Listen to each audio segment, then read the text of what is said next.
함께 나눌 말씀은 창세기 50장 15절에서 21절입니다. 구약 성경 81면입니다. 창세기 50장 15절에서 21절입니다. 우리 다 함께 한 목소리로 하나님의 말씀 봉독하겠습니다. 요셉의 형제들이 그들의 아버지가 죽었음을 보고 말하되 요셉이 혹시 우리를 미워하여 우리가 그에게 행한 모든 악을 다 갚지나 아니할까 하고 요셉에게 말을 전하여 이르되 당신의 아버지가 돌아가시기 전에 명령하여 이르기를 너희는 이같이 요셉에게 이르라 내 형들이 내게 악을 행하였을지라도 이제 바라건대 그들의 허물과 죄를 용서하라 하셨나니 당신 아버지의 하나님의 종들인 우리 죄를 이제 용서하소서 하매 요셉이 그들이 그에게 하는 말을 들었을 때에 울었더라. 그의 형들이 또 친히 와서 요셉의 앞에 엎드려 이르되 우리는 당신의 종들이니이다. 요셉이 그들에게 이르되 두려워하지 마소서 내가 하나님을 대신하리이까 당신들은 나를 해하려 하였으나 하나님은 그것을 선으로 바꾸사 오늘과 같이 많은 백성의 생명을 구원하게 하시려 하셨나니 당신들은 두려워하지 마소서 내가 당신들과 당신들의 자녀들을 기르니이다 하고 그들을 간곡한 말로 위로하였더라. 아멘. 네, 날씨가 갑자기 많이 추워졌습니다. 감기 조심하시기 바랍니다. 찬양대에서 찬양할 때 갑자기 모두가 앉길래 저는 보이질 않아서 왜 저러나 싶었는데 그 이유를 알았습니다. 네. 우리 이렇게 인사하도록 하겠습니다. 하나님의 은혜가 가득하기를 바랍니다. 인사하시겠습니다.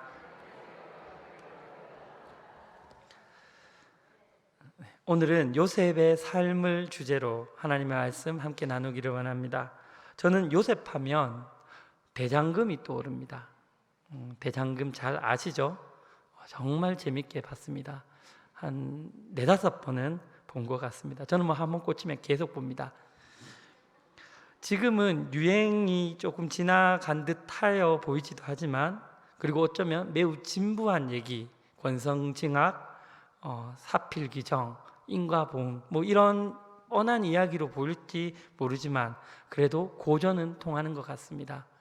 저는 지금 이런 영화나 드라마를 만들어도 진부하다고 사람들이 외면하지 않으리라 저는 확실합니다. 저는 우리 젊은이들이 특별히 이런 하나님의 말씀을 가지고 또 문화를 만들고 영화를 만들고 책을 쓰는 그런 우리 젊은이가 되기를 소망합니다. 잠깐 이제 갓길로 나갔고요. 다시 본론으로 들어오면 이 작품을 연출한 이영훈 PD는 조선 왕족실록에 내 병은 장금이가 잘 알아라는 그 한 문장을 보고 이 드라마를 만들었다고 합니다. 저는 개인적으로 이영훈 PD가 아까 그 문장 내 병은 장금이가 잘 안다라는 그 문장을 분명히 보고 거기에서 영감을 받았겠지만 저는 아마도 요셉의 이야기에서 더 큰 모티브를 얻지 않았는가 생각해 보았습니다. 장금이는 온 국민 아니 온 세계가 그토록 이렇게 열광하고 되게 유명해진 그런 드라마였습니다. 그런 이유가 무엇일까요? 아마도 자기에게 주어진 열악한 환경과 핸디캡을 타고난 재능과 열정을 가지고 그리고 성실히 노력함으로 그 모든 것을 극복했기 때문일 것입니다. 사람들은 그런 성공 스토리를 좋아합니다. 많은 사람들에게 감동과 교훈을 주기 때문이죠. 장금이는 누가 봐도 자타가 공인하는 그런 불우한 환경의 사람이었지만 성실하고 의롭게 자기에게 주어진 장벽들을 잘 감당하고 또 돌파하여서 많은 사람들로 하여금 나도 장금이처럼 저렇게 열심히 하면 이런 어려움들을 극복할 수 있겠다라는 소망과 희망을 주었습니다. 악한 세력에 굴복하거나 타협하지 않고 악과 맞서는 그런 모습은 지금도 기감이 되고 잔금이 신드롬을 일으키는 중요 원인이라고 생각할 수 있습니다. 지금도 많은 사람들이 잔금이 같은 그런 고난 가운데 일어서는 영웅을 환호하고 기다리고 있습니다. 요셉도 비슷한 이야기를 가지고 있습니다. 아주 힘든 고난의 터널을 걸어갔고, 그러나 그 속에서 하나님을 바라보며 성실히 그 고난에 맞섰기 때문에 요셉은 당대 최대 강국이었던 애굽의 국무총리로 우뚝 설 수 있었습니다. 그러나 성경은 요셉의 성공을 그 메시지의 핵심으로 보지는 않는 것 같습니다. 우리는 요셉의 성공을 좋아하고 또 요셉을 그렇게 따라하고 싶지만, 그러나 그의 그런 휴먼 스토리, 성공 스토리는 성경의 본질적 메시지는 아닙니다. 어쩌면 우리가 요셉의 이야기에서 요셉의 성공에 관심을 가지고 또 주목하는 것은 우리의 욕심이 요셉에게 투영되어서 그렇지는 않은가 생각해 봅니다. 나도 요셉처럼 이렇게 어려움들을 잘 극복하면 하나님께서 국무총리로 우뚝 세워 주실 거야 하는 그런 소망이 이렇게 담겨 있지는 않을런지요. 오늘은 우리 요셉의 삶을 통해서 몇 가지 키워드를 통해서 특별히 그 삶을 한번 살펴보도록 하겠습니다. 첫 번째 키워드는 형통입니다. 요셉의 삶은 형통하는 삶이었습니다. 저는 개인적으로 요셉하면 가장 먼저 떠오르는 단어가 바로 형통이라고 생각을 합니다. 그런데 그 형통이라는 것이 일반적으로 생각하는 그 세상적 형통과는 차이가 있습니다. 창세기 39장 2절 3절입니다. 여호와께서 요셉과 함께 하심으로 그가 형통한 자가 되어 그의 주인 애굽 사람의 집에 있으니 그의 주인이 여호와께서 그와 함께 하심을 보며 또 여호와께서 그의 범사에 형통하게 하심을 보았더라.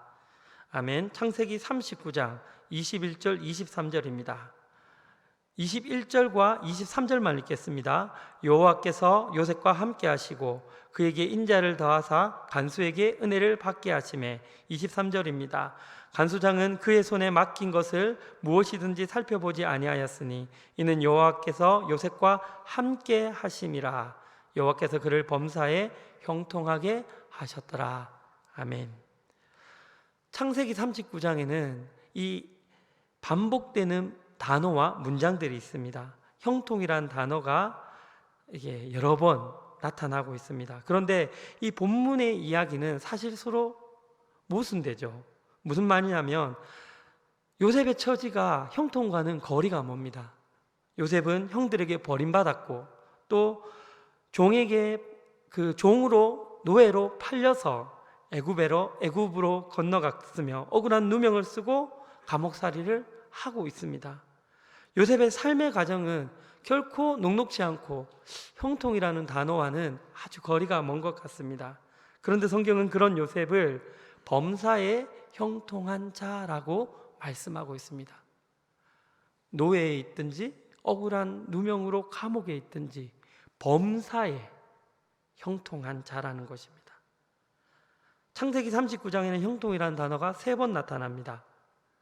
창세기의 저자는 그 요셉의 형통을 말하면서 반드시 함께 언급하고 있는 문장이 있습니다. 아시죠? 여호와께서 요셉과 함께 하심으로입니다. 2절, 3절, 23절에 형통이란 단어를 사용하면서 반드시 병행적으로 여호와께서 함께 하심을 강조하고 있습니다. 그렇다면 형통을 이렇게 정의할 수 있지 않겠습니까? 여호와께서 함께 하시는 것, 그것이 형통의 본질이며 형통한 자의 모습입니다.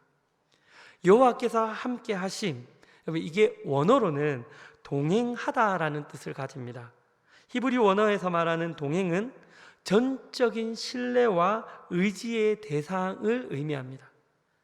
그러니까 내 힘을 빼고 내 뜻과 내 의지를 제거하고 그분의 뜻에 전적으로 신뢰하며 따르는 것, 그것이 동행의 참된 의미인 것입니다.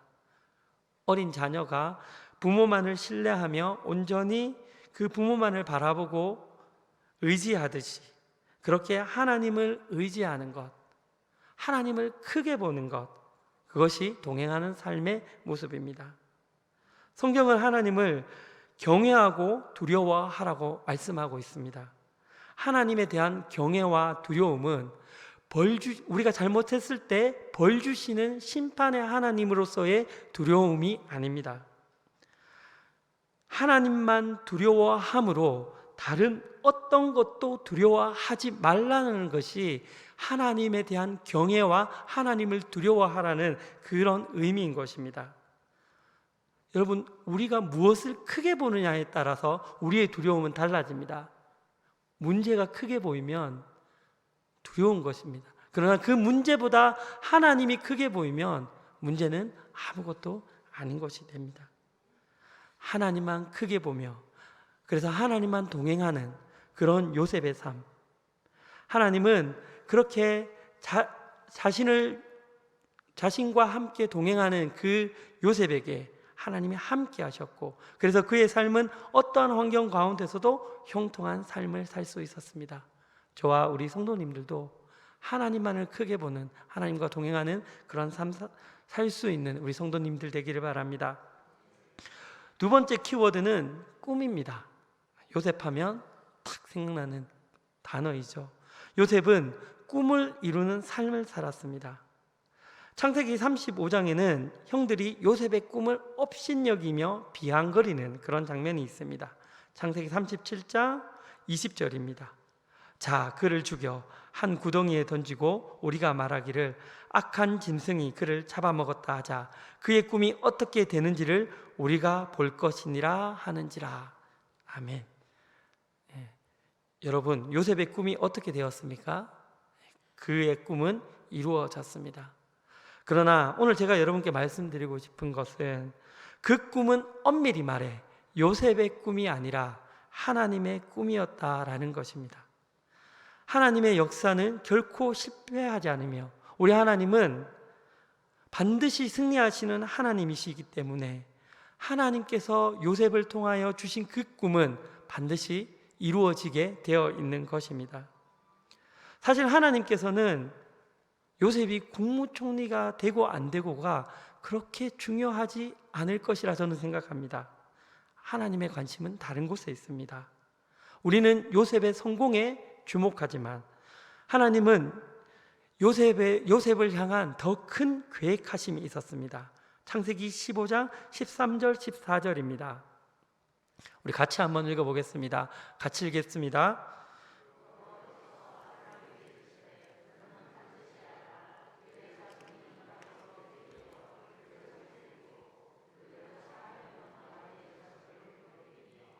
그들이 섬기는 나라를 내가 징벌할지며 그 위에 내 자손이 큰 재물을 이끌고 나오리라.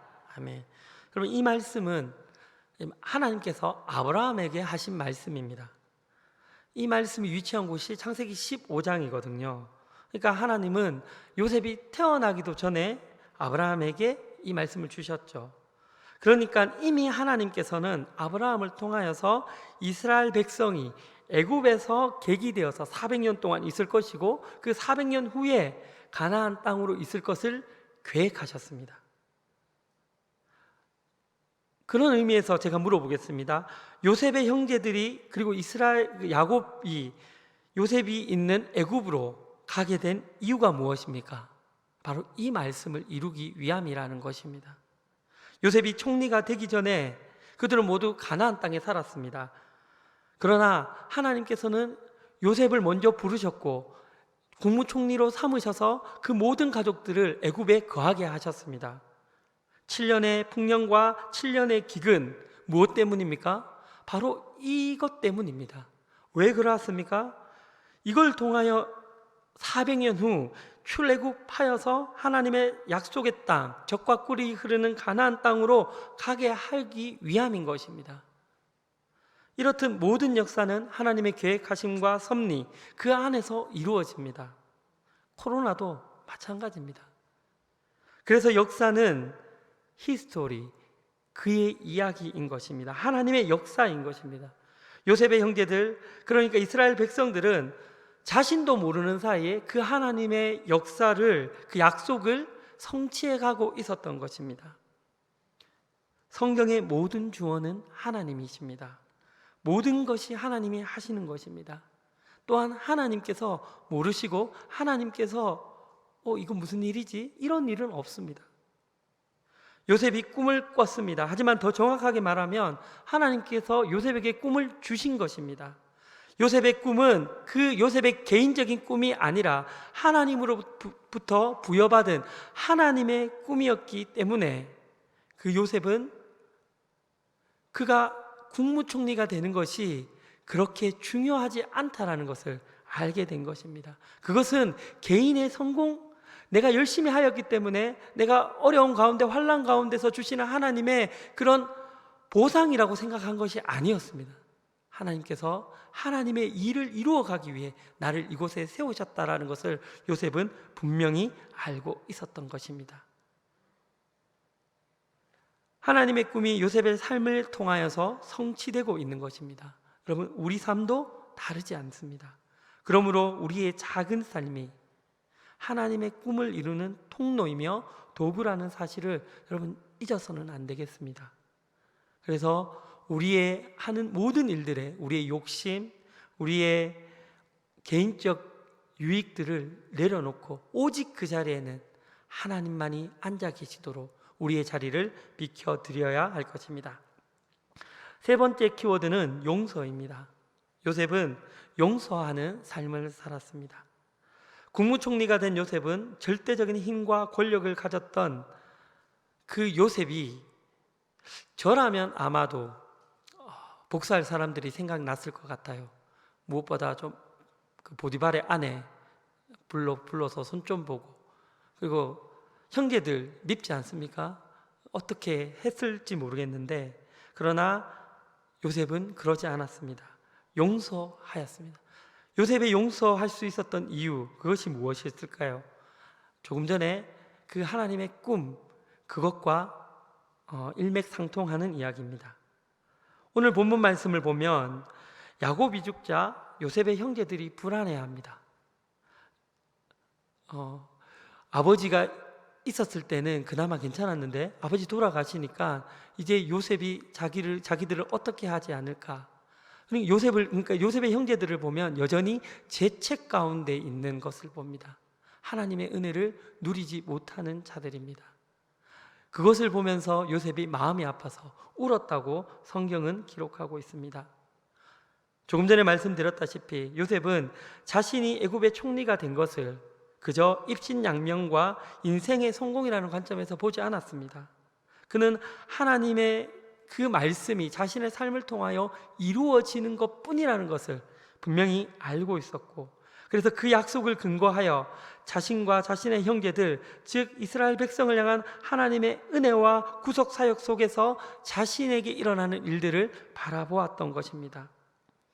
그래서 요셉은 하나님의 뜻과 섭리 안에서 형들의 악함마저 하나님의 일을 이루는 도구로 사용하였다라는 것을 분명하게 이해하였던 것입니다.